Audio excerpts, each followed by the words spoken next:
Sejam todos muito bem-vindos ao Elas em Jogo especial desse sábado, porque esse é sabadão, você já sabe que tem uma super entrevista aqui na Rede TV. E hoje o nosso papo é com ela, uma das maiores referências da arbitragem brasileira e que abriu espaço para muita mulher no esporte. Seja muito bem-vinda ao Elas em Jogo, Ana Paula Oliveira. Muito obrigada, Yara. Estar com você novamente aqui participando desse projeto lindo e novo de valorização da mulher.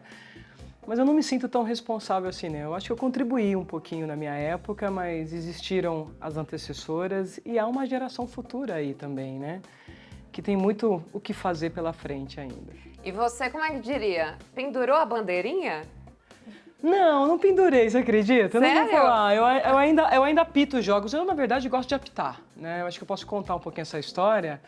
A bandeira, para mim, não foi uma opção, não foi uma escolha. Foi imposto para mim na época que se eu quisesse seguir na carreira como árbitra, o único espaço que eu teria naquela ocasião, então eu estou falando aí no meados dos anos 97, 98, tinha que ser como assistente. Mas o meu sonho, e no amador, quem me conhece sabe, eu sempre apitei muito, né? Eu sempre fui central. E por isso que as pessoas assustam. Nossa, a Ana Paula é uma assistente, mas com personalidade de árbitra. Mas na verdade eu sempre fui árbitra. É que naquele momento em que nós chegamos, né? Posso falar eu, a Aline Lambert, a Silvia já tinha um pouco mais de estrada, mas posso citar a Débora, enfim, outras colegas que naquele momento estavam comigo. O futebol não era tão aberto para nos receber. Vale lembrar que meu curso que eu fiz foi em 97, mas o último curso até 97 tinha sido em 81, que foi quando a Silvia fez. A Silvia fez o curso de formação de árbitros na escola de árbitros Flaviazete em 1981. E somente em 97, olha o tempo que levou, em 1997, que se abre novamente uma turma para mulheres, que aí sim eu faço parte desse plantel novo de meninas que foram fazer o curso. Então é uma história interessante. Depois que eu me formo, quando a gente se forma, igual como jornalista, a gente tem sonhos, tem metas e objetivos. E eu falava, nossa, eu vou apitar, vou chegar nos grandes jogos apitando. Cheguei bandeirando, mas então não aposentei a bandeira. De vez em quando dá para apitar um jogo e para bandeirar mais apitar eu faço, mas é mais jogos festivos e eu gosto de ter esse contato com o campo, porque acho que uma segunda paixão que eu tenho tantas, acho que é bacana, sou muito intensa e divido esses meus amores, né?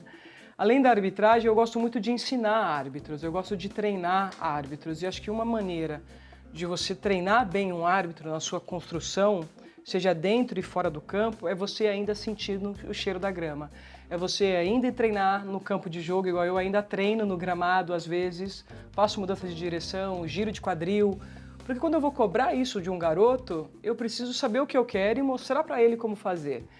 Então eu digo que enquanto eu tiver condições físicas de estar com o apito na boca ou com a bandeira, eu hei de fazê-lo. Não abandonei ainda não.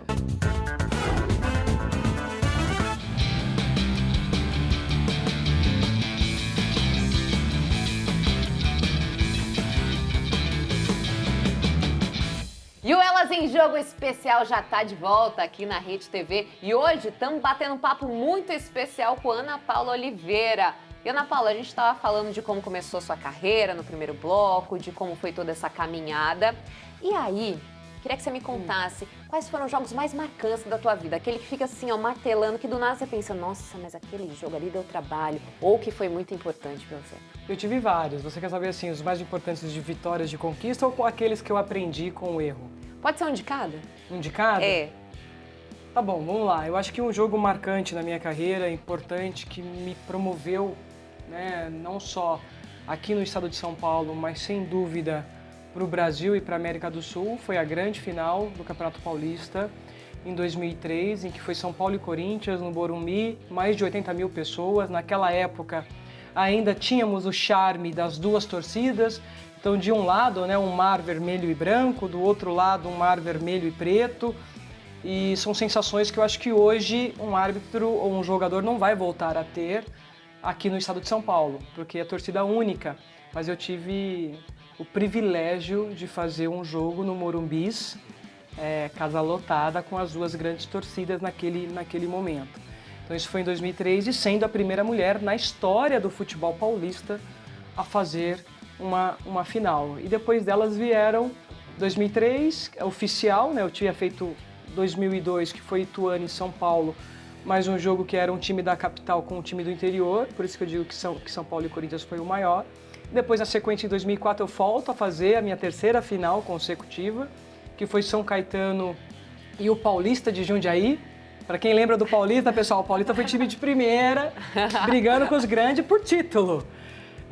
E depois, em 2007, eu volto a fazer São Caetano, se eu não estou equivocada, com o Santos.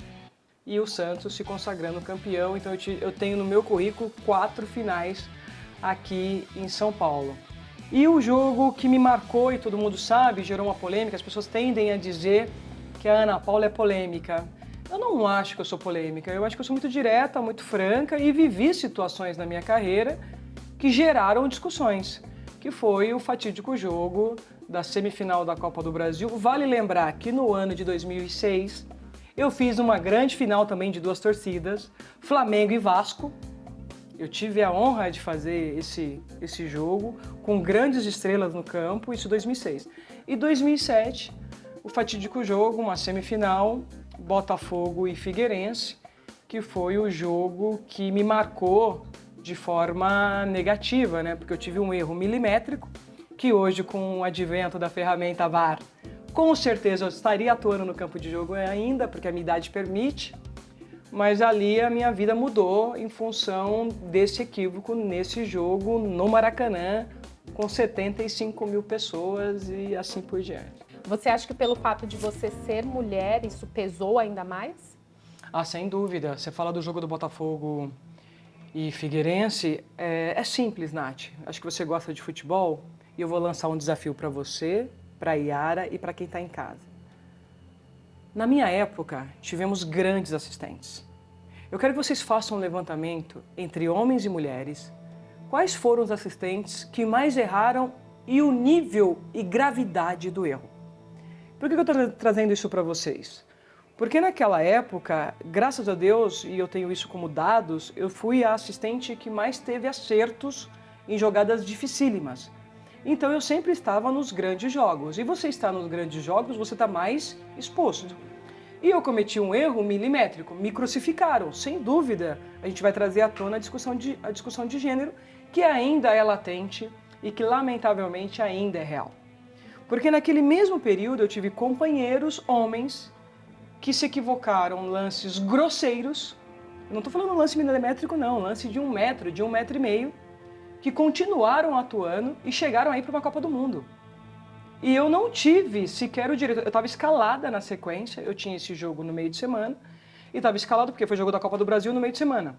E no final de semana tinha um jogo do Campeonato Brasileiro, que eu já estava designada.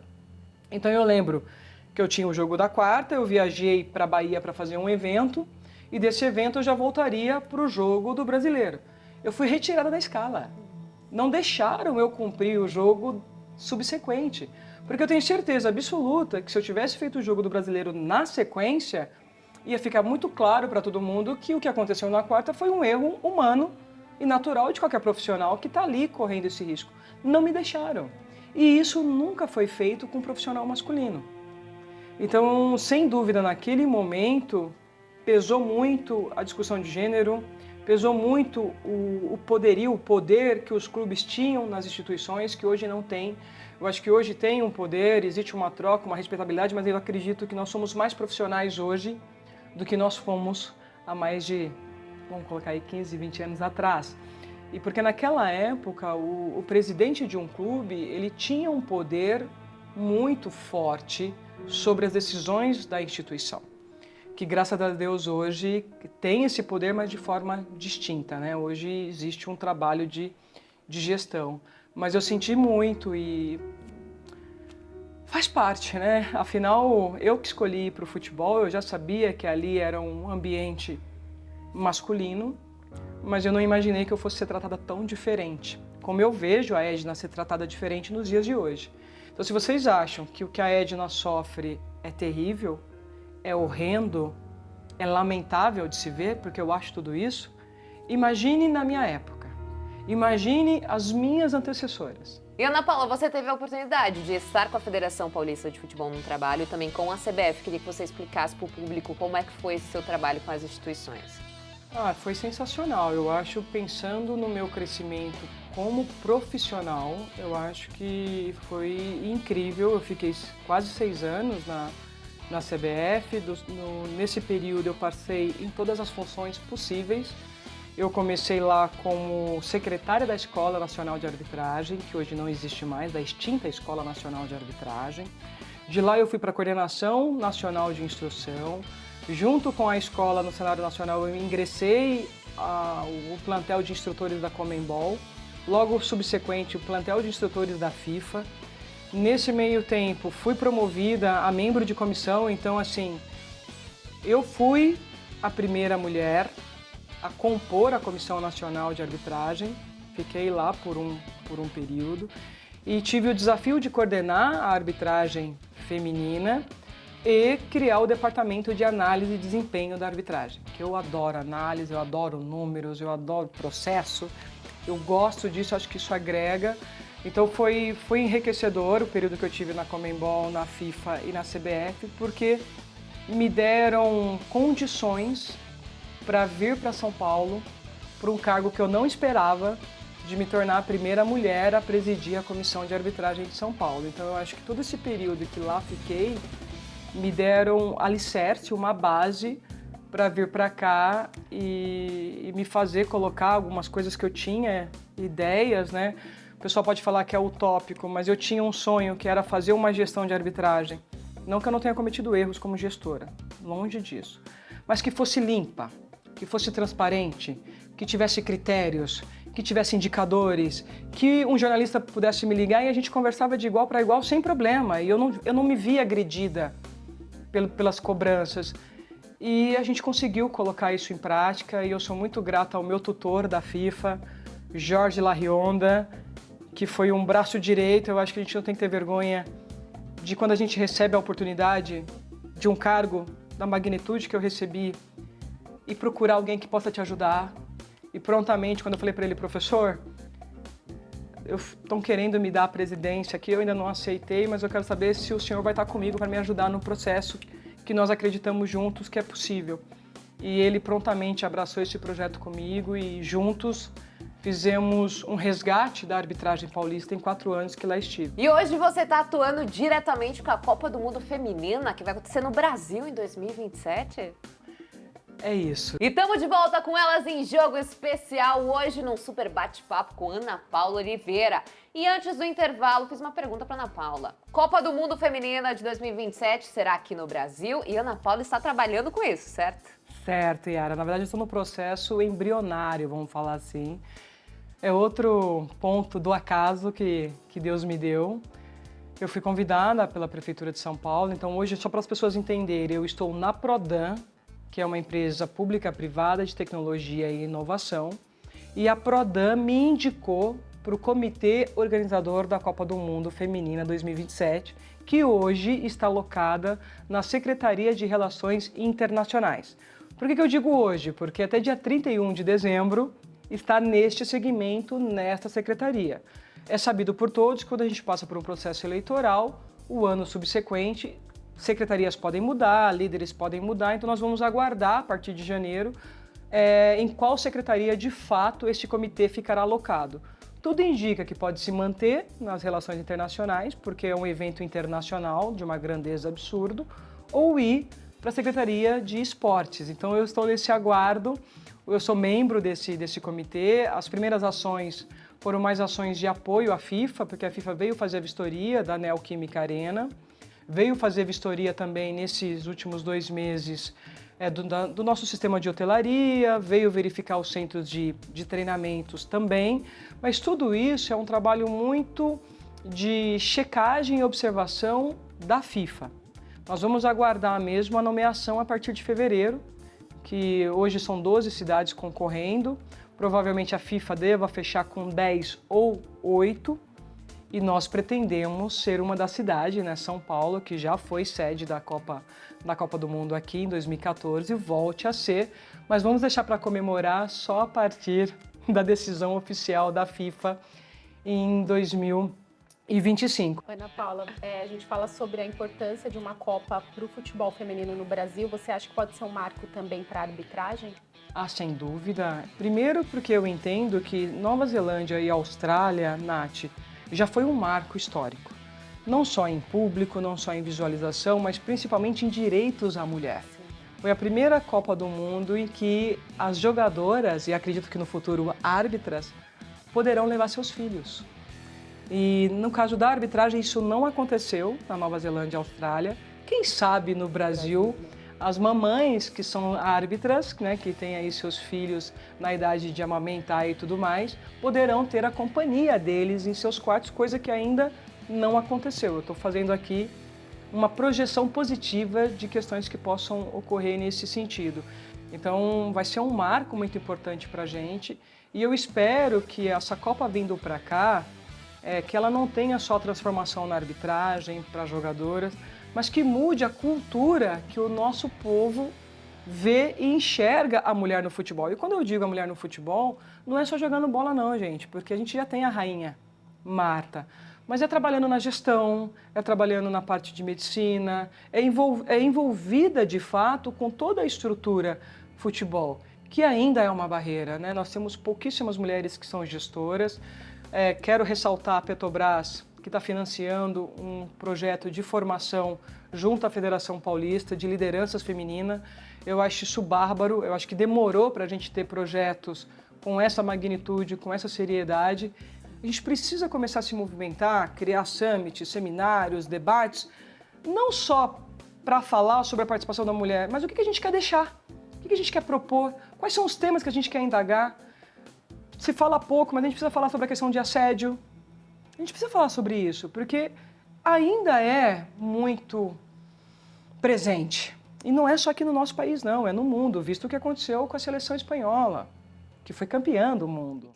E voltando agora falando de campeonatos internacionais, a representatividade, né, da arbitragem, inclusive nacional, nessas competições. A gente vê hoje Edna Alves, a gente vê Neuza Bach, a gente vê Daiane Muniz, uma referência no VAR.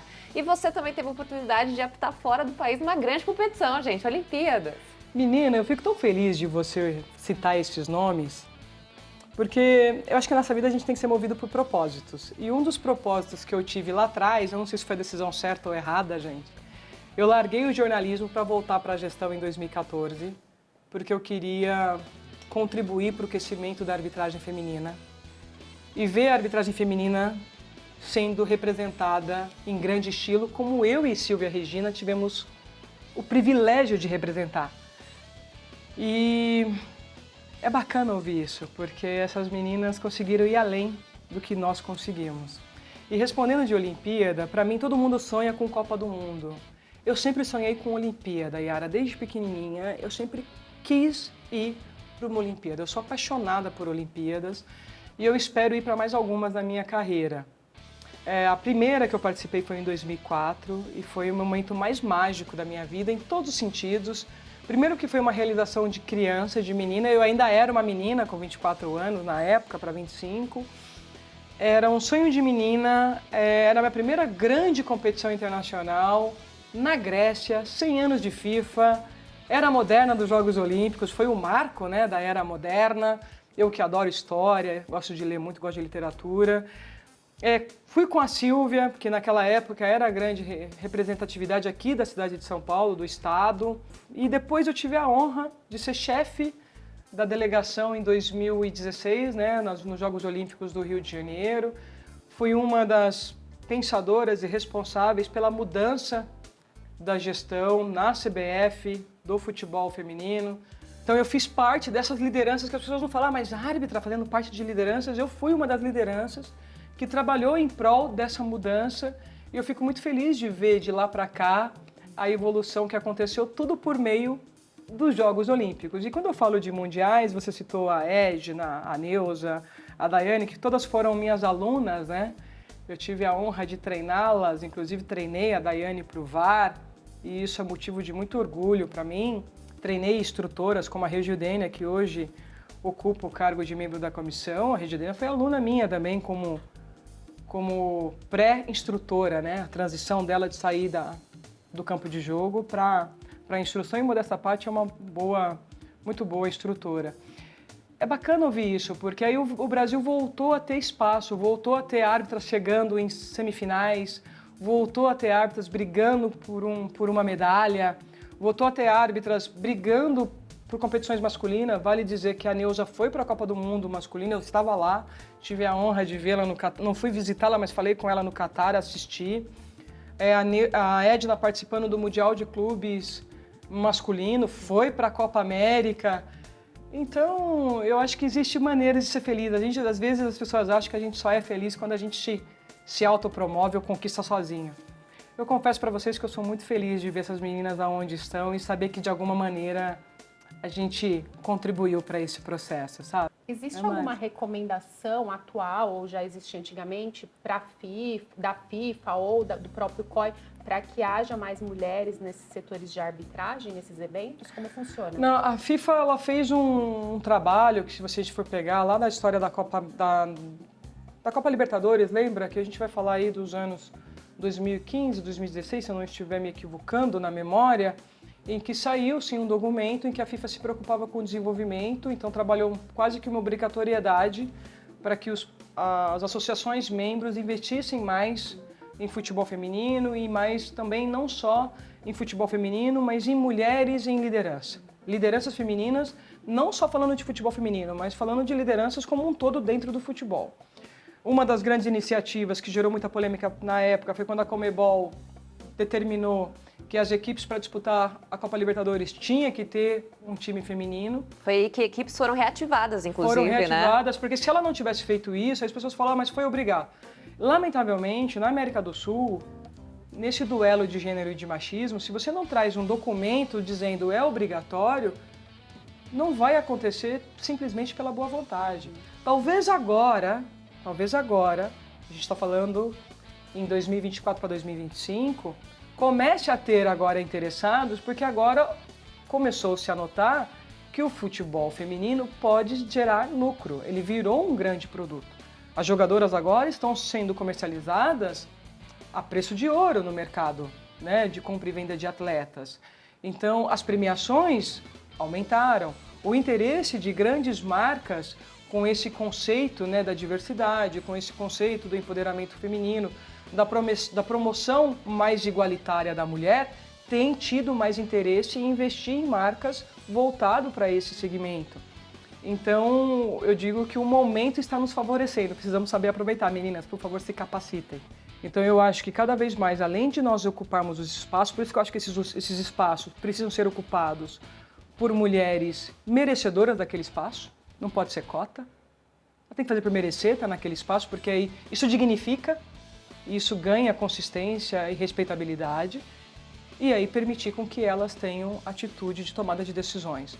Eu acho que esses processos, aí por isso que eu sou favorável à diversidade da gestão, e aí eu não estou falando só da discussão de gênero homem e mulher, eu acho que trans e tudo mais precisam ter espaço, e a gente sentar na mesma mesa e discutir de igual para igual e juntos melhorar o nosso ambiente, melhorar as condições de trabalho e assim sucessivamente. Então é uma iniciativa que a FIFA fez lá atrás, a gente já ganhou um pouco de consciência na América do Sul, ainda pequena, nós somos ainda 2% só. 2%? Só 2%. Dentro do futebol, nós ainda somos só 2%. Eu tenho um sonho, falando de arbitragem, quando eu entrei na federação, era 1,8%, a gente conseguiu entregar com 5%. A minha meta era encerrar com 20%. Você vê, eu consegui nem um terço do que eu almejava, né, praticamente. Mas eu acredito que depois de 27, essa marca de 2%, sendo otimista, pode ultrapassar 10% a 15%. Eu espero que isso aconteça e depois desses 15% se torne 30% e quem sabe o tão sonhado mundo perfeito 50-50. É um sonho, é utópico, eu sei, podem me matar, mas a gente tem que sonhar grande. Ai, gente, que plena, sábia! Ana Paula Oliveira, aqui no Elas em Jogo Especial. A gente fica muito feliz com a sua presença, viu? Imagina, eu que agradeço, me chame sempre, estou à disposição sempre e vou convidá-las para fazer o bate-papo comigo no meu canal no YouTube. Aceita, Nath? Boa. Sim, eu também, Vamos imagina. então. Vamos lá!